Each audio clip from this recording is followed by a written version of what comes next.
بسم اللہ الرحمن الرحیم۔ سونے کا انڈا ہم سے لے لو، ان پودوں میں سے ایک پودا بھی ضائع نہ ہوا۔ اس کے بعد ایک صحابی حاضر ہوئے جنہوں نے حضور صلی اللہ علیہ وسلم کی خدمت میں مرغی کے انڈے کے برابر وزن کا سونا پیش کیا اور بتایا کہ یہ کہاں سے ملا ہے۔ سب نے حضرت سلمان رضی اللہ کو بلایا اور فرمایا، یہ لے جاؤ اور اپنی قیمت ادا کرو۔ سلمان رضی اللہ نے عرض کیا، حضور اس سے قیمت پوری نہیں ہو سکے گی۔ ایک روایت میں ہے کہ حضور صلی اللہ علیہ وآلہ وسلم نے سونے پر اپنی زبان پھیر کر فرمایا، لے جاؤ، پورا اترے گا۔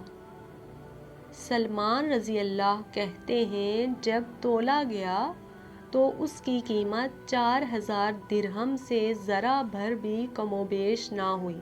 مصنف حجت اللہ علی العالمین نے اس واقعے میں یہ اضافہ لکھا ہے کہ سلمان فارسی فرماتے ہیں کہ جب میں مدینہ پہنچا تو میں نے جب اس رخ انور کی زیارت کی تو میرے دل نے آواز دی، ایسا روشن چہرہ کسی جھوٹے کا نہیں ہو سکتا۔ میں ابھی زیارت کے کیف و سرور میں سرشار تھا کہ اچانک حضور صلی اللہ علیہ وآلہ وسلم کا یہ ارشاد گرامی سامعہ نواز ہوا۔ حضور علیہ الصلوۃ والسلام فرما رہے تھے، افشوا السلام واطعموا الطعام وصلوا الارحام وصلوا باللیل والناس نیام تدخلوا الجنۃ بالسلام۔ بکثرت لوگوں کو سلام دو اور امن و سلامتی پھیلاؤ، بھوکوں کو کھانا کھلاؤ، صلہ رحمی اختیار کرو اور رات میں اس وقت نماز پڑھو جب کہ لوگ سوئے ہوں، تم جنت میں بسلامت داخل ہو جاؤ گے۔ رحمت عالم کا ضیاء بار چہرہ دیکھ کر اور یہ حکیمانہ اور دلنشین ارشاد سن کر میں نے اسلام قبول کر لیا۔ پھر میں گھر واپس آیا، اہل خانہ کو بھی اسلام قبول کرنے کی دعوت دی۔ سب نے اسلام قبول کر لیا۔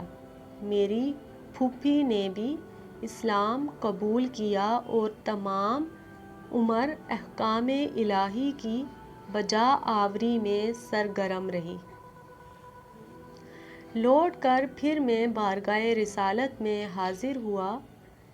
میں نے عرض کیا، یا رسول اللہ، میں گواہی دیتا ہوں کہ آپ اللہ کے سچے رسول ہیں اور جو دین لے کر آپ آئے ہیں وہ حق ہے، اور یہودی یہ جانتے ہیں کہ میں ان کا سردار ہوں، ان کے سردار کا بیٹا ہوں۔ میں ان میں سب سے بڑا عالم ہوں اور ان کے عالم کا بیٹا ہوں۔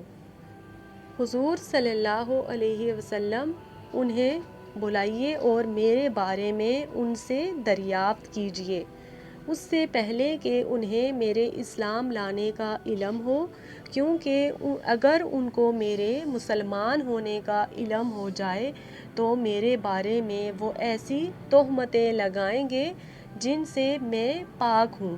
چنانچہ نبی کریم صلی اللہ علیہ وسلم نے یہود کو بلا بھیجا اور اس اثناء میں حضرت عبداللہ کو ایک علیحدہ کمرے میں بٹھا دیا۔ حضور صلی اللہ علیہ وسلم نے ان سے پوچھا، فَأَيُّ رَجُلٍ فِيكُمْ عبداللہ بن سلام، عبداللہ بن سلام کے بارے میں تمہاری کیا رائے ہے؟ سب نے کہا، ذاک سیدنا وابن سیدنا وعلمنا وابن علمنا، وہ ہمارا سردار ہے، ہمارے سردار کا بیٹا ہے۔ وہ ہمارا سب سے بڑا عالم ہے اور سب سے بڑے عالم کا بیٹا ہے۔ تو حضور نے فرمایا افرأیتم ان اسلم، اگر وہ مسلمان ہو جائے تو تم کیا کرو گے؟ بولے حاش للہ ما کئنا لیسلم، خدا اسے اس سے بچائے، وہ ہرگز مسلمان نہیں ہوگا۔ ان کی یہ بات سن کر رحمت عالم صلی اللہ علیہ وآلہ وسلم نے آواز دی یا ابن سلام اخرج علیہم، اے ابن سلام ان کے سامنے باہر آ جاؤ۔